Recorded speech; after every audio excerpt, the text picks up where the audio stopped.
Well, I'd like to welcome you all to Wild Connections, this webinar. We'll get started in a few minutes as soon as we've let all the participants in. But in the meantime, I would like to tell you a little bit about Wild Connections. For those of you who may not know about the organization, Wild Connections' mission is to identify, protect, and restore wildlands, native species, and biological diversity in the Arkansas and South Platte watersheds. We try to protect wild areas on a region-wide basis, as our name indicates, by protecting not only wilderness, roadless areas, other valuable protected areas, but also the connections between those areas, which wildlife need to move back and forth, and which more and more all species, plants as well as animals, need as climate change affects their habitat. We do this by advocacy, education, and restoration. I'll give you just one example of the way we work. Right here in the Pikes Peak region, we were notified a few days ago about a Forest Service plan to do some forest thinning and restoration on the north side of Pikes Peak, which is a roadless area and one of our areas of concern. What we will do is we'll get information about this project from the Forest Service, and then we'll submit comments with the aim of ensuring that the work is done to protect roadlessness in the area, also to protect any sensitive wildlife habitat or other important areas, and also to take into account areas which might serve as climate refuge areas less prone to global warming as the planet warms. Anyway, to start again with just a little explanation here, we are going to get started with the meat of the program in a few minutes, but we are kind of waiting a few moments to let people on and make sure we have everybody around. So I'm just giving a little bit of introduction about what Wild Connections is and what we do. You can help us protect these areas in Colorado by making a donation to Wild Connections through the Give campaign or by visiting our webpage. And we'll give you more information about that later in the program. However, to start out with, we particularly do want to thank the Give campaign for publicizing this event. And we do encourage you to visit their website, which is give@indiegive.com, to learn more about the Give program and the many organizations in the Pikes Peak region which it does support.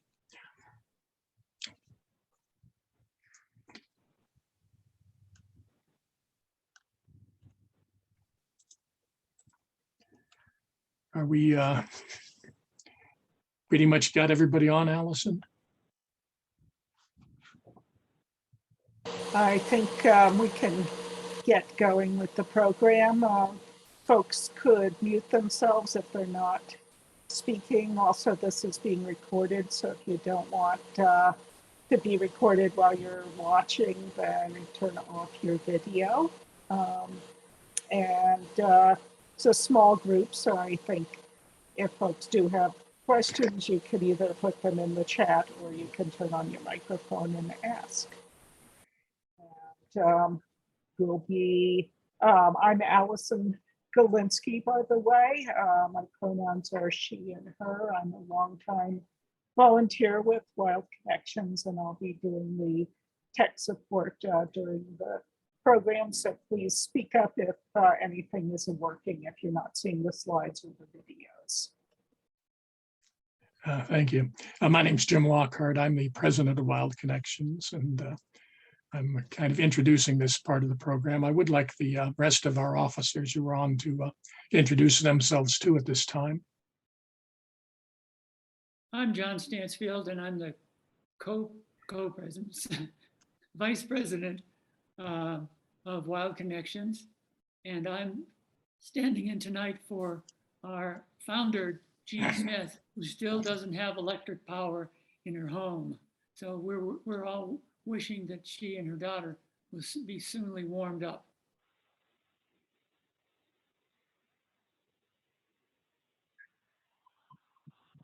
Hi, I'm John Stukowski, pronouns he, him. I'm the conservation director for Wild Connection. Been with Wild Connections for 8 years now, I think, and I am currently out of West Cliff, Colorado.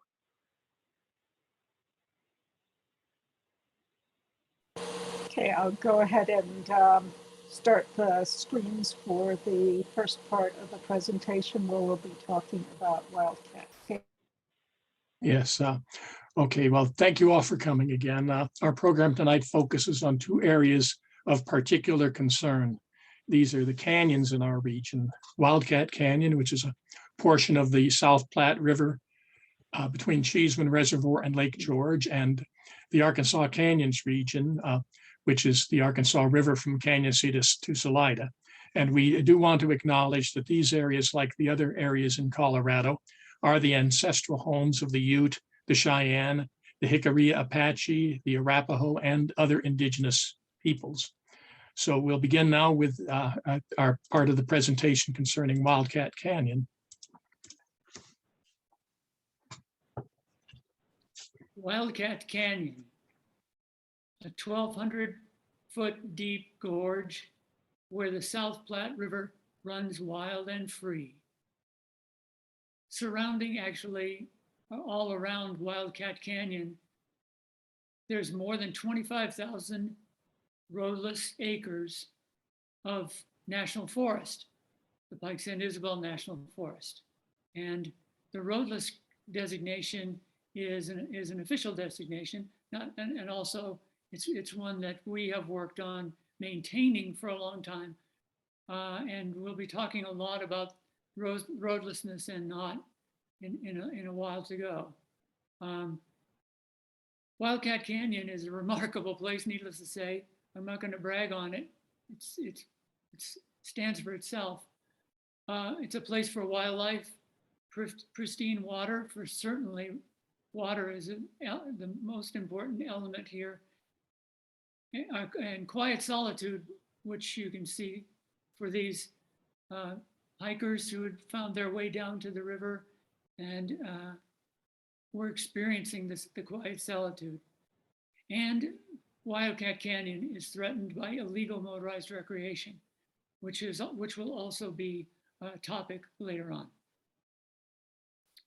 Would you change the screen, Allison?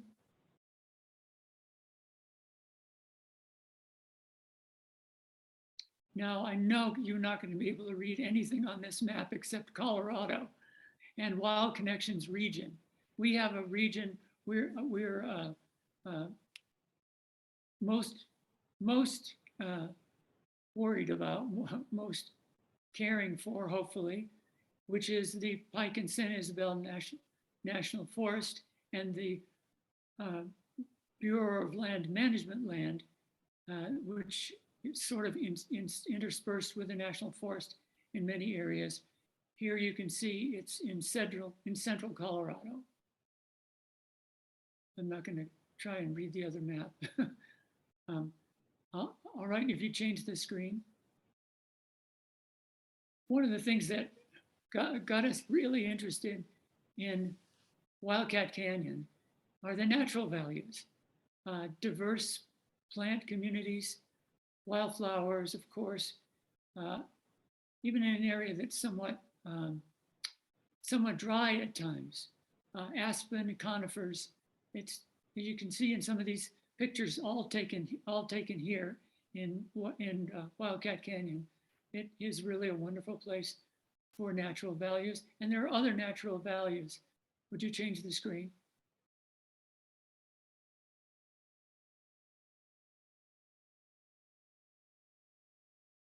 Habitat for animals, furred, feathered, scaled, and finned.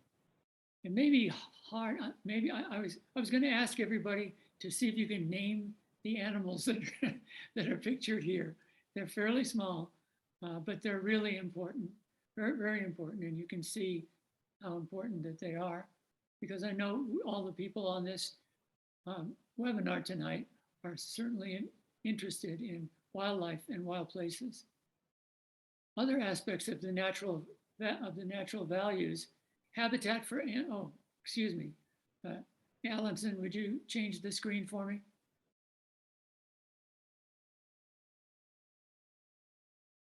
Just the land itself is an exceptional in Wildcat Canyon. The terrain, Precambrian monoliths, a deep canyon, I've already said, 1,200 feet deep at its deepest, and its neighbor next door, the Lost Creek Wilderness area. I mean, they're cheek by jowl. A dirt road separates the two. And if some of you have been and know of Lost Creek, you know that's a remarkable area too. And together they make a remarkable ecological area. Would you change the screen, please?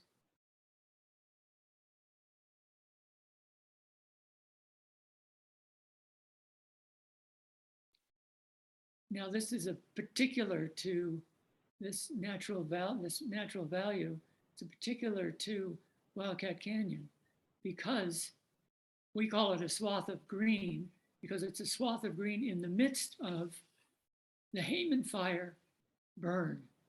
The Hayman fires spared most of the deep canyon. Up the river and down the river were in many places burned by the Hayman fire in 2002. Not so for this swath where Wildcat Canyon is, in the midst of it all. And if you look at the lower left on the screen, you'll see that there's a picture of severely burned area, but it's also undergoing natural, what we call rewilding, recovering. And that's a very slow, long process, but it's wonderful to see it. Would you change the screen, please?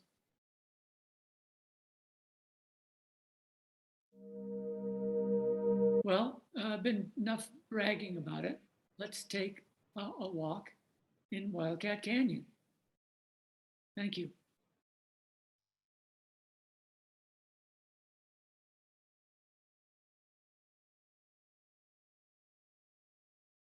Try that again, sorry.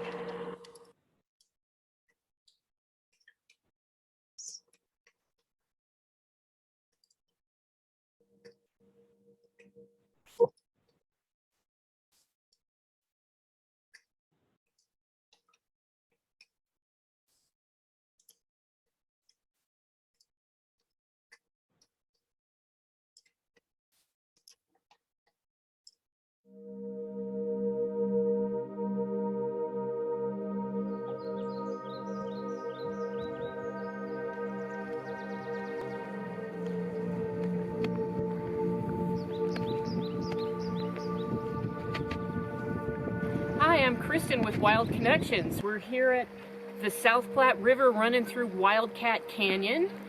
And today I'm going to tell you a little bit about the history of the area. This is such a gorgeous 1,200-foot deep canyon that it was at one time proposed as Wild and Scenic River.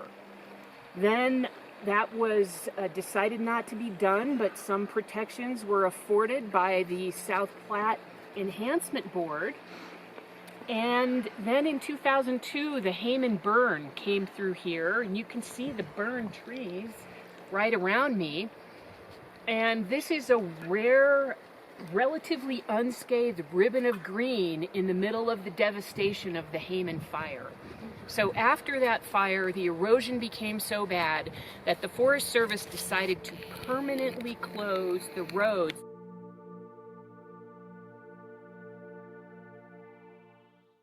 Here we are down at the river, at the place where the old road crosses.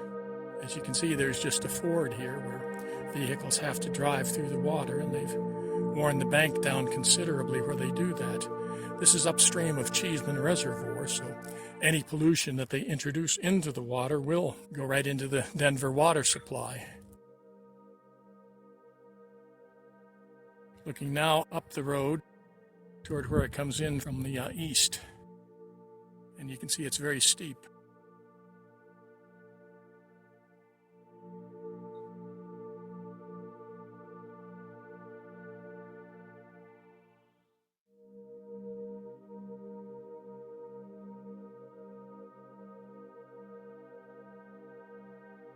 We are at the parking area where the trailhead begins. You can see that there is a gate. The Forest Service uses this as an administrative access road. It's still open to Forest Service vehicles, but it is closed to other vehicles. As you can see, there are a lot of tracks. A lot of people have been violating the closure, and You can see off to the side here, the place where they drive around the closure over the rock barrier which has been put in. And you can also see they've kind of knocked down the sign that tells them there's no motorized access.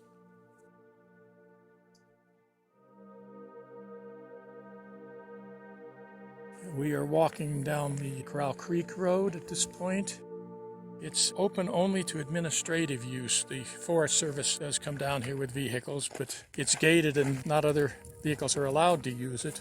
But as you can see, there's quite a bit of track on this part of the road. It's also got quite a bit of erosion on it.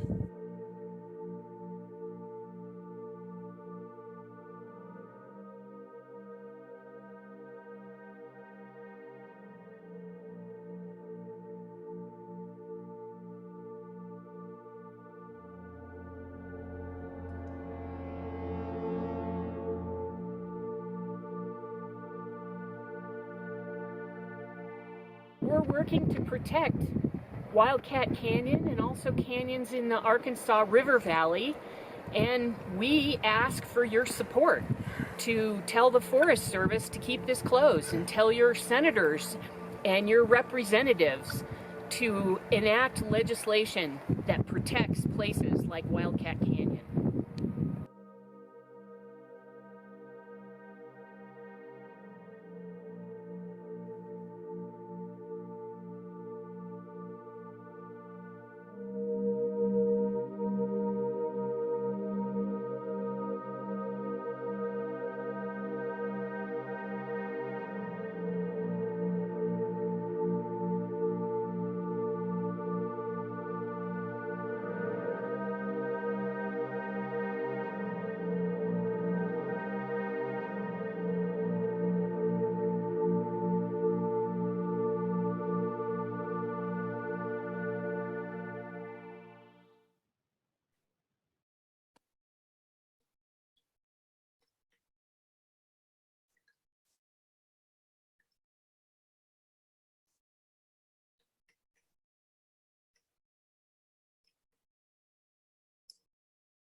Here we're switching back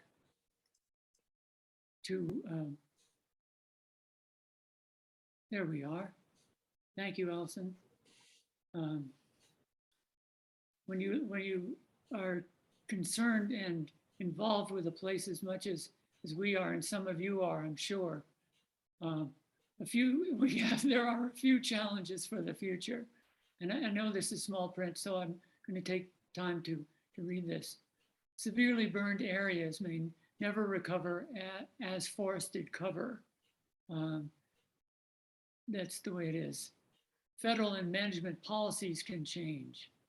Yes, yeah, that's a concern, and has recently been a concern, and is changing again. Increasing demands for domestic water could propose raising Cheeseman Dam, and perhaps adding more. Well, I won't make any projections about that. Exceptions under the Colorado roadless rule could compromise roadless areas. We've talked a little about the roadless areas before. And the Colorado roadless rule is a Forest Service rule that affects many hundreds and hundreds of roadless areas in the National Forests of Colorado. And climate change, of course, always on our mind. Climate change will affect plant communities and wildlife habitat. The little map, again, is difficult to read. So would you change the screen, Allison?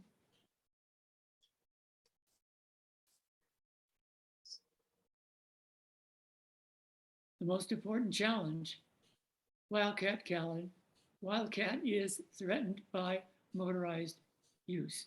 You're going to see a couple of pictures here of small groups that tend to use the roads that are closed and the stream that should never be crossed by a mechanical vehicle. But many times is. Go ahead and change the screen, please.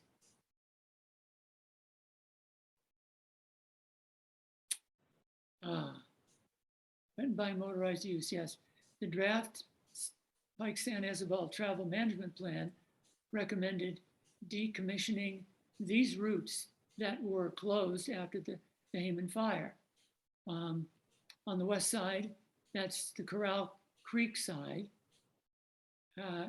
And on the east side, Longwater Gulch, Hackett, 220. That's just the number of the number of the Forest Service gives it. Crossover 220A and Widowmaker 220B. This is not this photo here has not been altered. It is on the level, and I'm not sure if that's Widowmaker or not, but it looks an awful lot like it. Hackett Gulch it is. Thank you, Allison. Would you change the screen?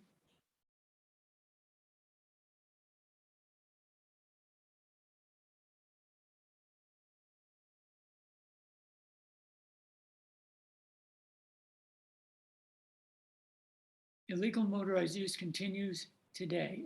Every day, there's probably coming down on those roads that we mentioned, supposedly closed. There'll be 110, sometimes 100 vehicles down there. Here, this group had to cross the river in order to get to where they were for their picnic. Yes, well, what about the Forest Service? What about giving them tickets, citations, and fines? We've found, and the Forest Service knows very well that folks who invest hundreds, well, tens of thousands of dollars in their vehicle don't mind paying a few fines and citations, and don't give a darn really about anything else, it seems, except their own recreation. This large group here ignored Forest Service closure signs and drove across the river. Of course, we were here to take the photos, and the Forest Service was there too, at least in absentia with their signs. Go ahead and change the screen, Allison.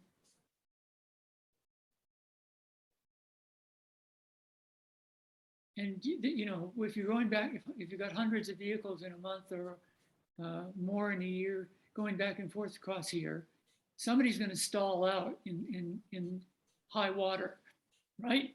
And when they stall out and they can't get started, and maybe they even start floating downstream, but something's going to get to their gas tank. Something's going to get to the gas in the gas lines, and the people in Denver and a lot of other people in the Denver metro area are waiting for clean water to come out of Cheeseman Reservoir, just a few miles below where these folks were crossing or driving down the river. And also, who knows what they're doing to the excellent water quality for fish, and also the water quality itself. So go ahead, Allison.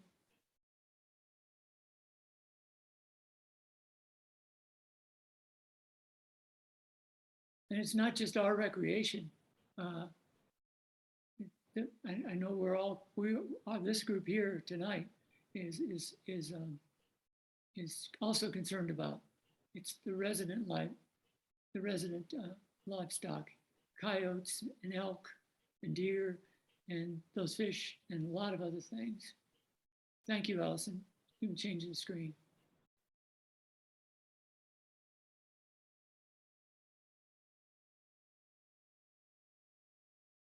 And what about not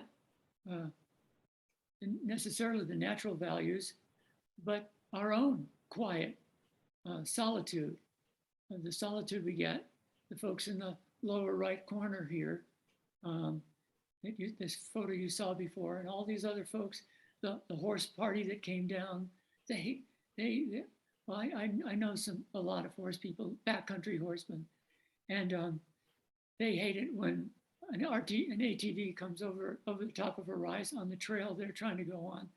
And it can sometimes be dangerous for them and their horses too.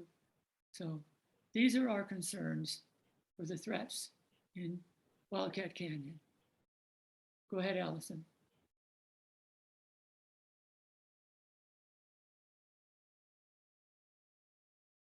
So what are we going to do about it?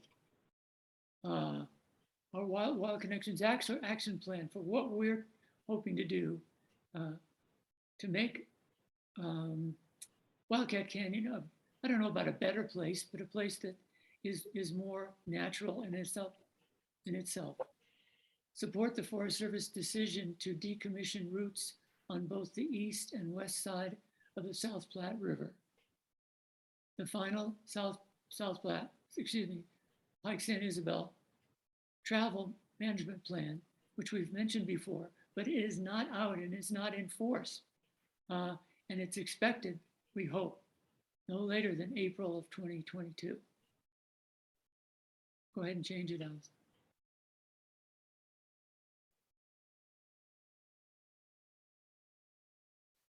More action plan. There's more. Work with the Forest Service on the metal removal project. We say, what's that? When the San Isabel travel management plan is final and essentially approves this project that we're working on the Forest Service with. You can just see in the photo in the lower left are the metal rods, pipes, and metal wire cable. And that was strung out long and long ago to try and keep the motorized folks from crossing the river, from coming down close to the river, coming down the roads way or higher up on the bank. And they're still there, but they're essentially buried in mud in many places. And even for someone in a motorized vehicle who's in the water, that could be very, very dangerous. So our first objective to clean up the place is to get those what we call pipes and cables out of there and back up and put them back into civilization.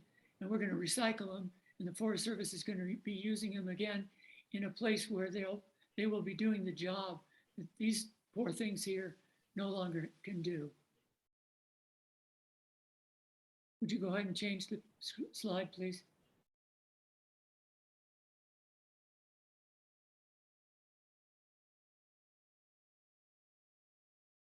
Another part of our plan of action is to take individuals and decision makers. We'd like to take President Biden down there on trips to Wildcat Canyon, and on foot, on horse, and perhaps by air with EcoFlight.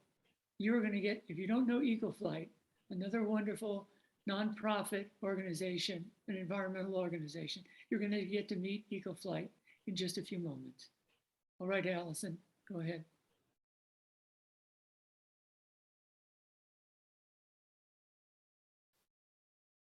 Wildcat Connections plan of action here is that after the pipe and cable comes out, there are going to be a lot of roads that aren't where they're supposed to be. More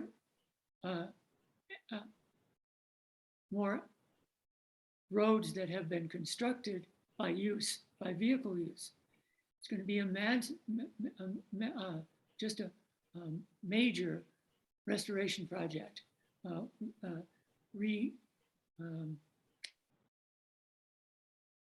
repairing the earth, basically reseeding, planting, and then also monitoring after those things go, after those things are over. So again, Allison, go ahead.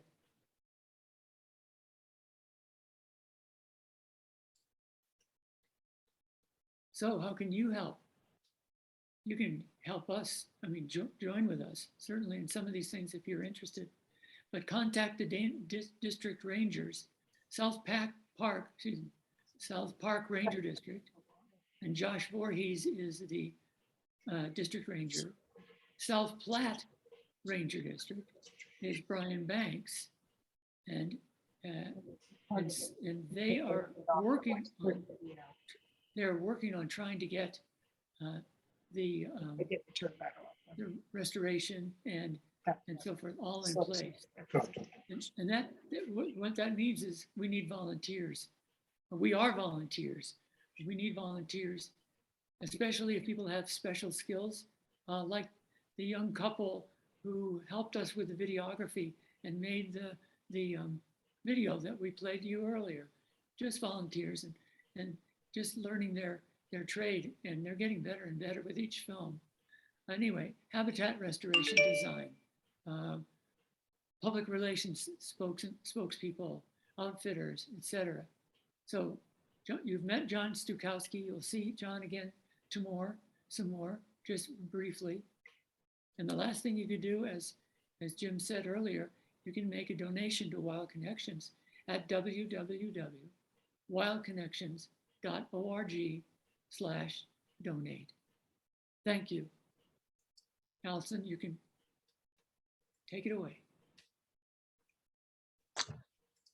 Okay, well, thank you very much, John, for pinch hitting in this segment of our presentation. We'd be very remiss if we did not mention Jane Smith, who, our founder of Wild Connections, who put together this slideshow and this portion of the program. And unfortunately, she was not able to be here tonight. I'm sure some of you are been in the same situation. The winds took out her power, and is not back up yet. So once again, we really do thank you, Jean, if you can hear us, for all the work you did in helping to put this part of the program together. The remainder of our program will be presented by John Stukowski, our conservation director, and it will deal with the other canyon areas that we're concerned with in this program, the Arkansas Canyons. So take it away, John.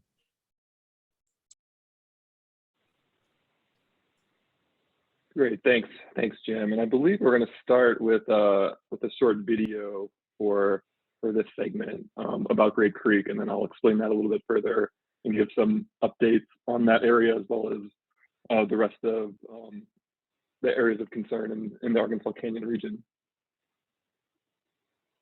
In February, my Colorado Wilderness Act passed the United States House of Representatives. The bill includes Grape Creek.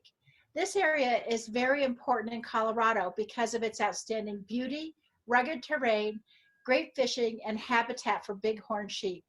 Thanks for following along on this virtual tour, and enjoy your flight. Hi, I'm Bruce Gordon. I'm the chief pilot and president of EcoFlight, and we're going to do a flight which is an educational tour, virtual style. Well, our plan today is to take you up in the air and introduce you to some experts working on conservation issues. Don't worry, they'll be coming along virtually, practicing safe social distancing, just like we'll be doing from 3,000 feet. Our guide today is John Stukowski. He's the conservation director with Wild Connections. John, tell me the big picture here and what we're looking at.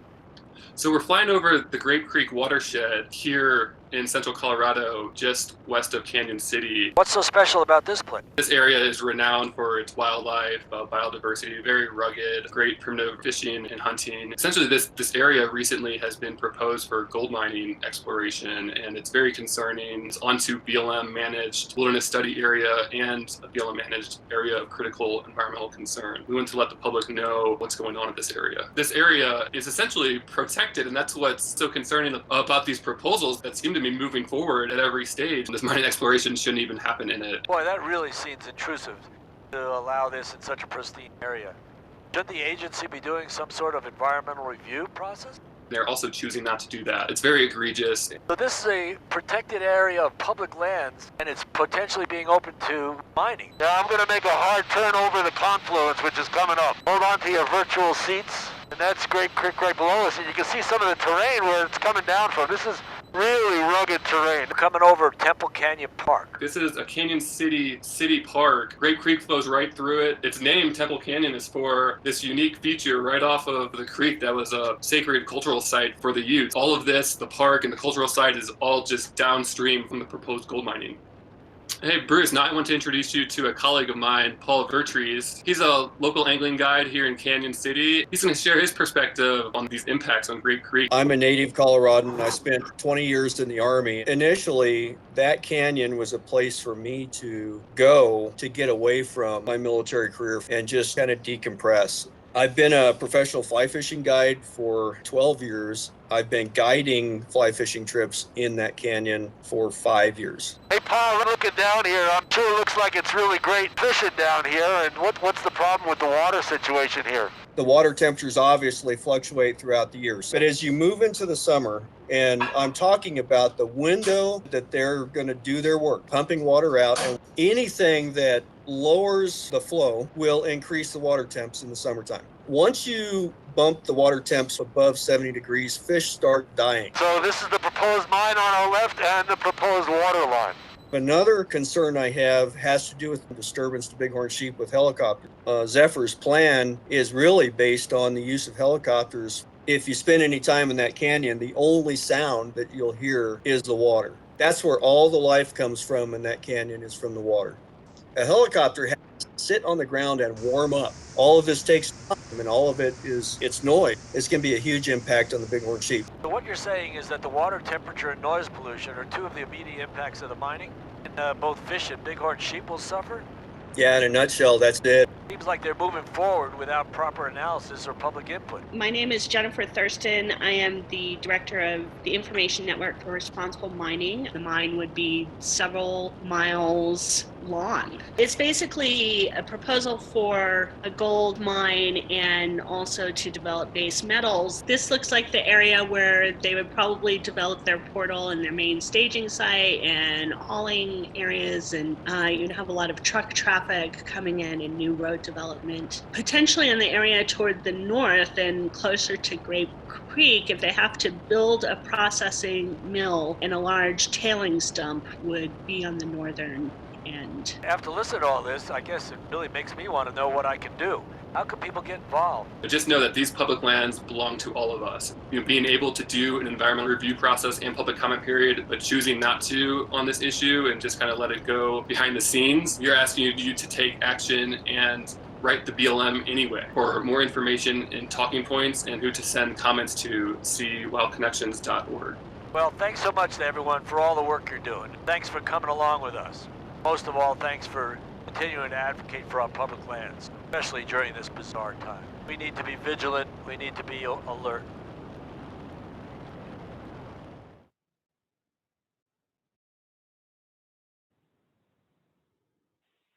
All right, a big thank you to EcoFlight for putting that video together.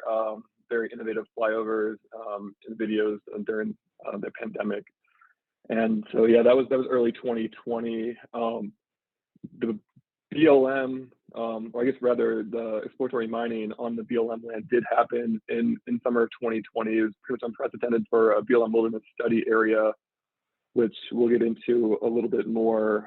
This is really due to kind of what we interpret as a bogus BLM solicitor's opinion on the matter from the previous administration, essentially not giving any credit for the wilderness study area. And so we're still fighting the gold mining there today, and we'll get back into that in just a little bit. And otherwise, I have some slides coming up for the segment on the Arkansas Canyon. So just back to our regional map to orient ourselves. This is our region that's defined by the South Platte, by the South Platte and Arkansas River watersheds. So now onto the Arkansas River Canyon. This is essentially lined by Bureau of Land Management public lands. The BLM is the other major federal public lands manager with the U.S. Forest Service. And this region is managed out of the Royal Gorge Field Office in Canyon City. BLM lands are represented by the orange colors on this map, primarily in the center, which is where the Arkansas River flows. Geographically, this is predominantly from Browns Canyon National Monument, just north of Salida, into Bighorn Sheep Canyon and east to Canyon City, and also kind of extending north to northeast of Canyon City in the Gold Belt region, lined by scenic byways like Shelf Road and Phantom Canyon Road. as well as High Park Road to the north. The Arkansas River sees a lot of non-motorized recreation. It's the most boated river in the country, and also offers 102 miles of gold medal fishing waters, essentially from Leadville to Pueblo. And the public lands that border the Arkansas are mostly large, intact natural areas, only dissected by a couple of highways and a few county and BLM roads. And so we're going to get into some of the different ways that these deserving public lands can be protected, including wilderness, as well as through local management planning. Next slide, please.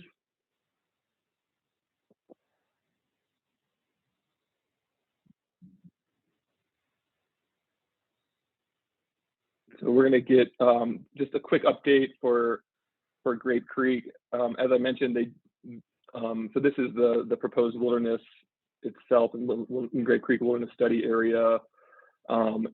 And essentially, the mineral company got their foot in the door in 2019 for gold mining exploration into the Grape Creek and Horseshoe Mountain State Stewardship Trust area.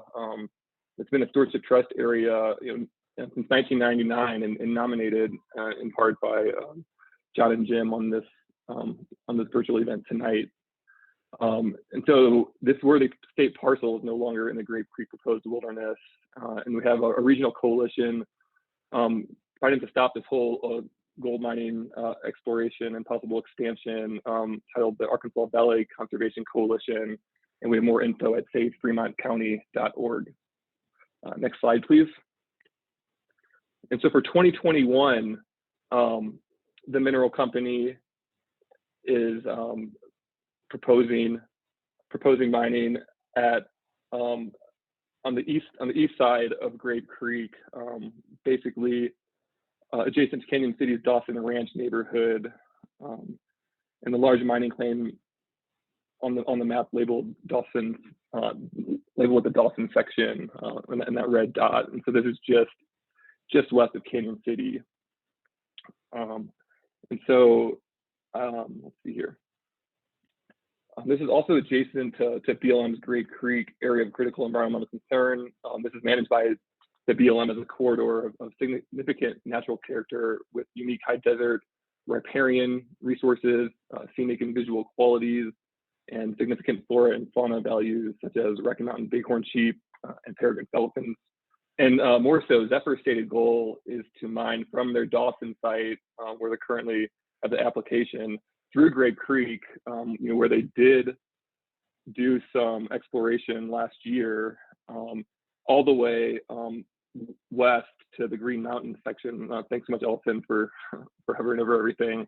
And so they're looking basically at a several mile long mining operation, that would extend through the Grape Creek proposed wilderness and wilderness study area, and that as aforementioned area of critical environmental concern. So one of the most deserving areas of protection in the region.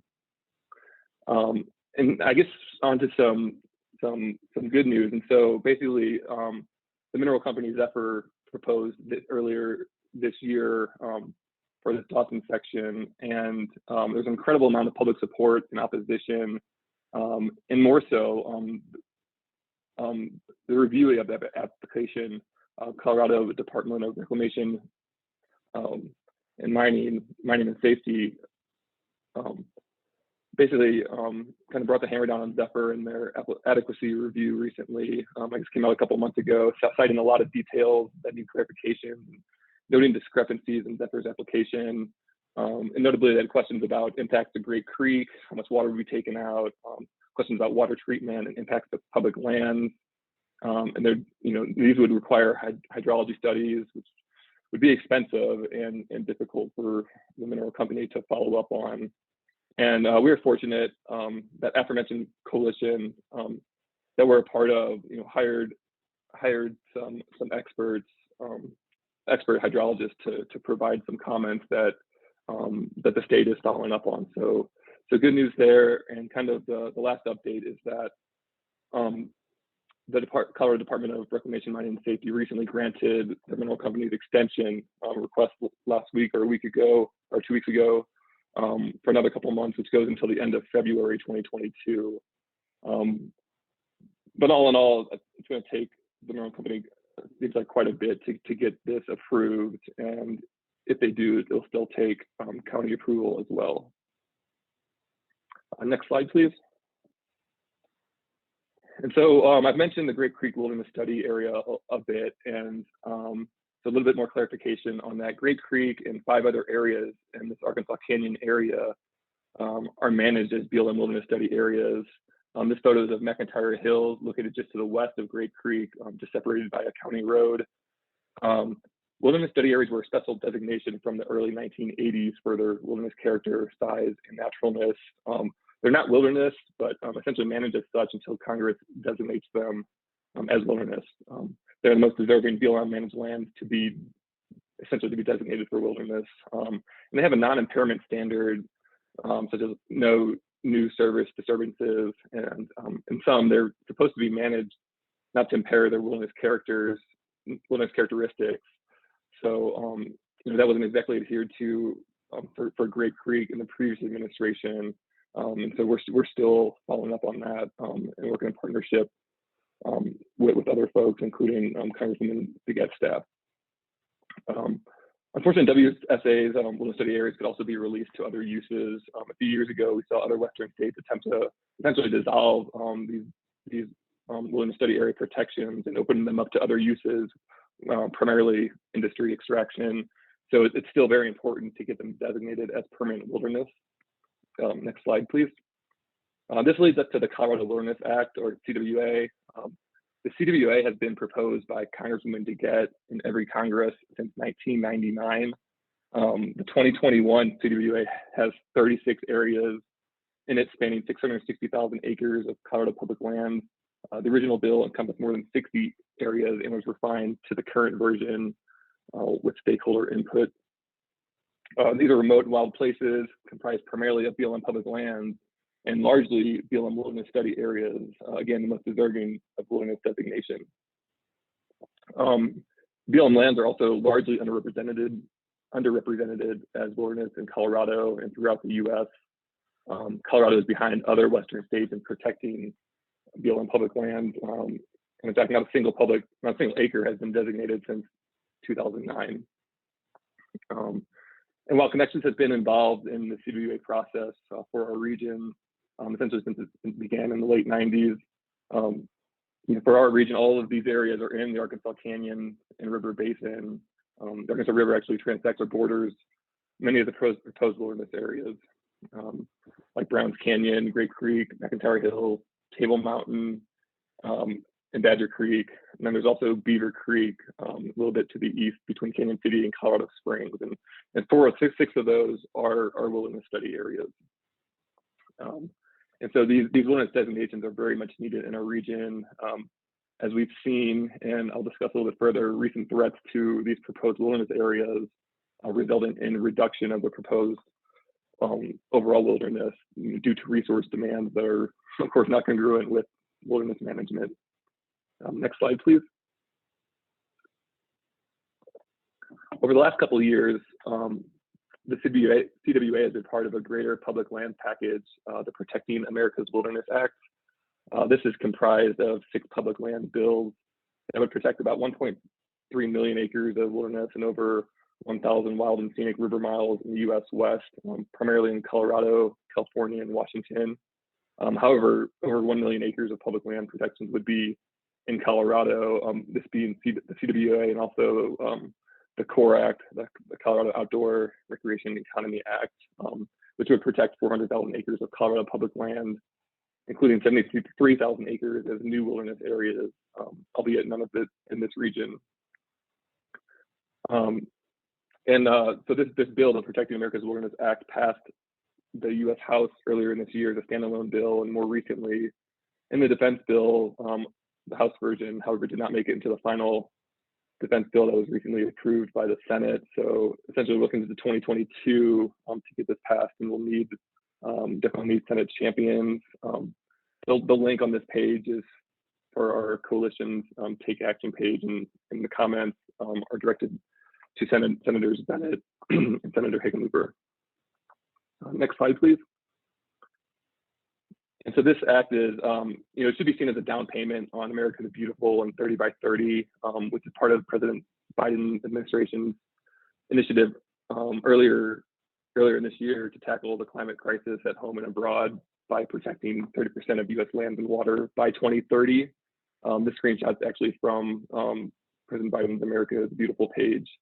And so this initiative needs the most robust public lands bill possible to achieve the 30 by 30 vision. And the Protect America's Wilderness Act does just that. And of course, for it to have the biggest impact, it needs to remain this robust public lands bill, including the CORE Act and the Colorado Wilderness Act and the other wilderness bills. And there's local support for public lands protections. 30 by 30 was pulled in the 2021 Conservation in the West poll, and over 81% of Coloradans supported 30 by 30, as well as 90% of Coloradans support just more protected areas in general. And our senators are critically taking this past, and so they're essentially the public lands champions that we need. Next slide, please. Just switching gears a little bit, other ways to protect some of our local managed public lands, BLM public lands. So the BLM Rural Gorge Field Office manages around 680,000 acres in this region, predominantly in this area from Salida to Canyon City. And BLM is at the tail end of a resource management plan revision that began in 2015, and the final is expected in 2022, with the current timeline having been coming out this spring. And so there are other designations and management techniques that BLM can use to protect these lands. A lot of the areas on this map are lands with wilderness characteristics, which offer the best local protections. They're basically found to have wilderness character based on their size, naturalness, and opportunities for solitude and quiet recreation, as well as some other supplemental values. Wild Connections has been working on this since 2013. BLM initially found 77,000 acres in their field office to have wilderness character. However, we also did some citizen wilderness inventories from 2013 to 2015 and submitted our findings to BLM when this plan began in 2015. And after reviewing our reports and doing some ground truthing, the BLM ended up increasing their inventory to over 190,000 acres to find wilderness character. So a lot of these areas now, on this map have this wilderness character, which was really exciting to hear several years ago. And so now the goal is getting these areas managed and protected for their wilderness character. And they have public support as well as there's been a couple public comment periods so far in this management planning process, and these areas have seen the second most public comments in the planning process, just behind concerns for fracking. And then this map's a little hard to read, but otherwise there's some other protections in this planning process too. I mentioned the Grape Creek area of critical environmental concerns. There's a couple other of those in this region, as well as backcountry conservation areas. And so this map is from the 2019 draft phase of the plan. And so there's a lot of possible protections. However, the previous administration was operating under an energy first policy and didn't offer to protect much of the deserving public lands, the preferred alternative. And so fortunately, that was never finalized, which again will be next year. And so we're looking forward to hopefully a bit of an overhaul. And so this year we've been working with some local conservation and sporting groups, put together a conservation alternative and submitted to the BLM a couple months ago. That was completely taken from BLM's range of alternatives from this plan over the years, and particularly from 2019, and kind of outlined what's best for the BLM to protect public lands, waters, and wildlife based on their own data over the years, and also largely in line with Colorado Department of Natural Resources and Colorado Parks and Wildlife comments, as well as county cooperative comments. Next slide, please.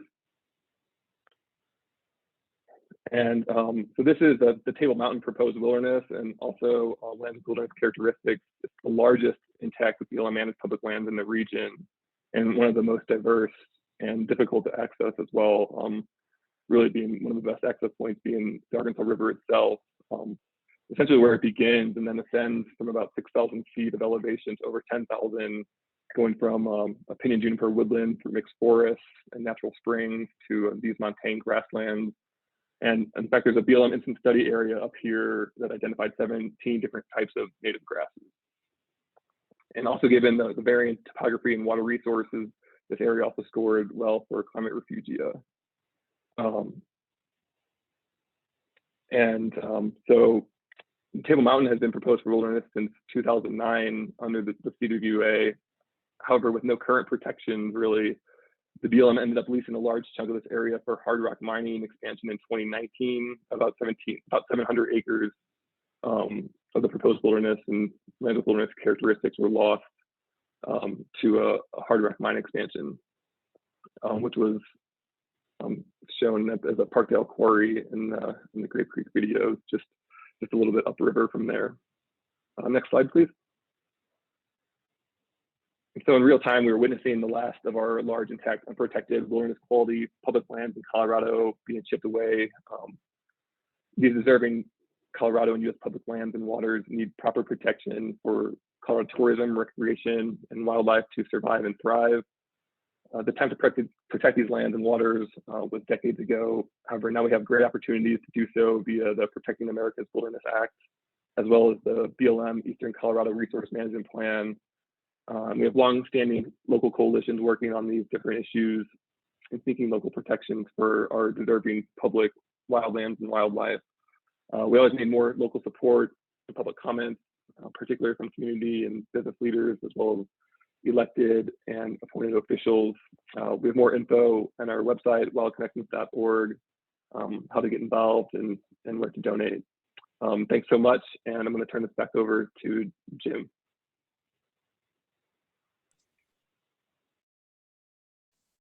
Okay, well, thank you, John, very much. We are getting to the end of our hour, and we do want to wrap up the program with a discussion, question and answer session. But before we do that, we do want to thank you very much for your participation in this event. And we hope that you will support Wild Connections in its efforts. During the past year, we've promoted wildlands preservation in various agency decision-making processes. We've continued to identify climate change impacts and potential mitigation measures. We've conducted a limited number of restoration projects where we actually get out on the ground and restore areas in order to promote connectivity. And we hope to be able to do more than that we did this year and this coming year. And hopefully we will, the coronavirus situation will allow us to do that. We do have one final slide to show you here regarding what you can do to help us, but protect areas within Colorado by making a donation to Wild Connections. So you can do that either through the Give campaign or by visiting our webpage. You can see on this slide here that you can either go to our webpage. We have a donate feature there. You can also mail a check to Wild Connections at the address which is shown here, 2158 Pheasant Place in Colorado Springs, 80909. We literally cannot do it without you. We really appreciate your attendance in this webinar. We hope you've learned something tonight, and we hope you will help us in our fight to continue to protect the wild areas of Colorado. So thank you very much.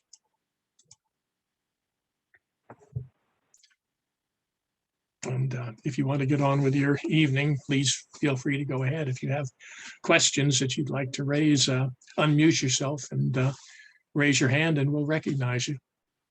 Unmute and show yourself on the video screen.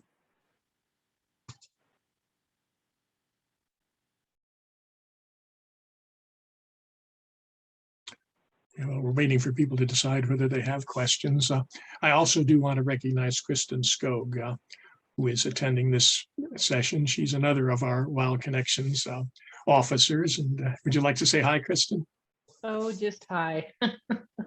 I said my bit down in the canyon. Yes.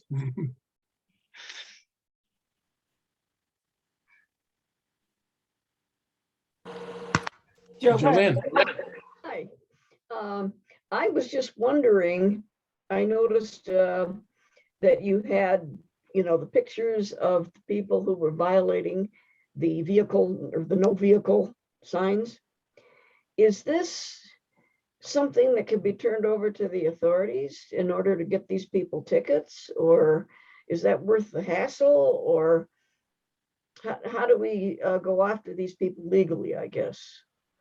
Well, as we explained a little bit in the video, the Forest Service has been trying to enforce the closure. They've gone there on several occasions, and at least one, they sent several enforcement officers down there when they heard or saw from postings on the web that there was going to be a big motorized event down there, and they did send several enforcement officers down there to write tickets. And the problem there, of course, it is a remote area, and the Forest Service has limited enforcement ability in a lot of other areas and activities which they need to keep a mind on. So it's really that reason that we want to get these closures firmed up, put in place, and eventually to remove the roads which exist down there, which allow the access.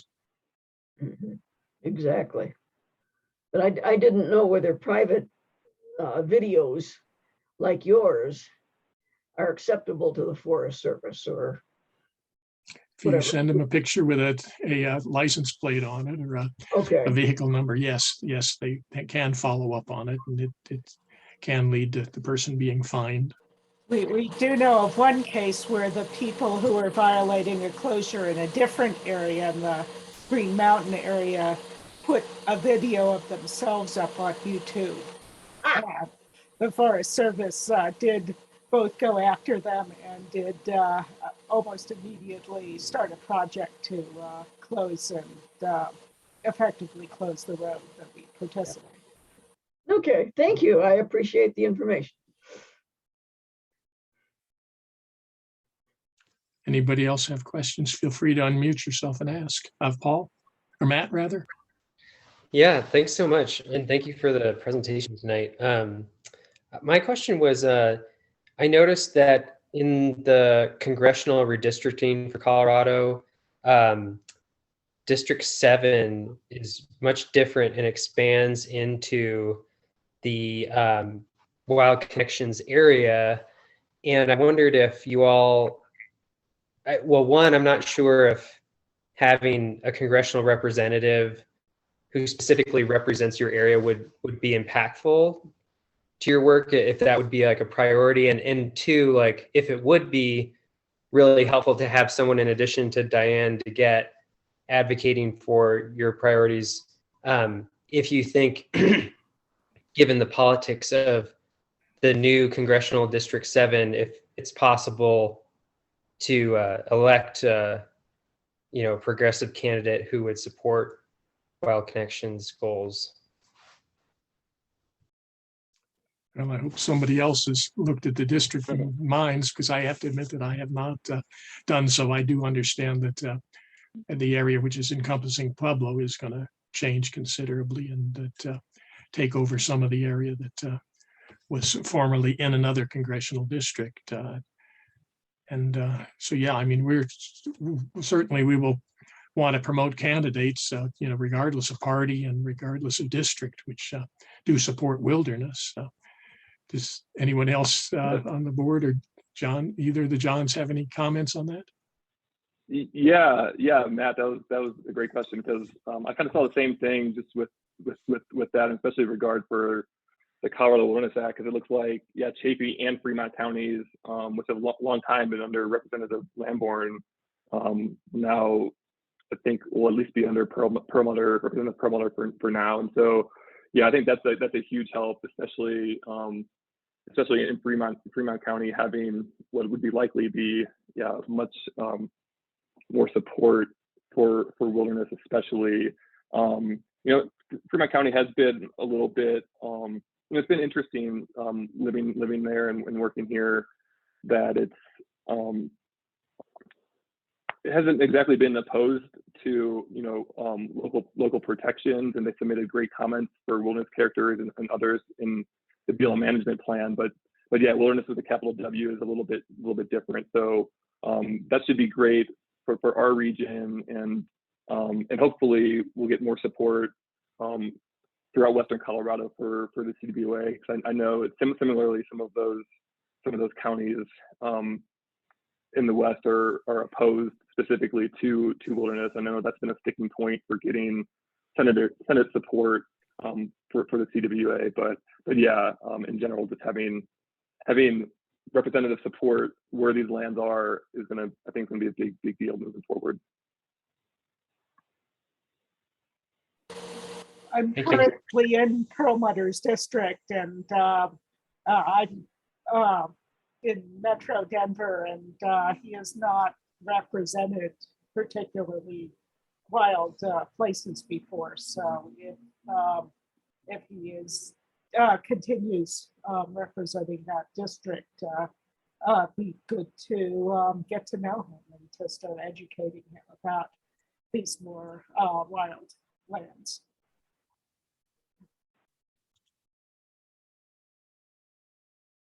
Yeah. Thanks so much. I'm sorry, do you have something else to say, Matt? Oh, just thank you. Thank you for those answers.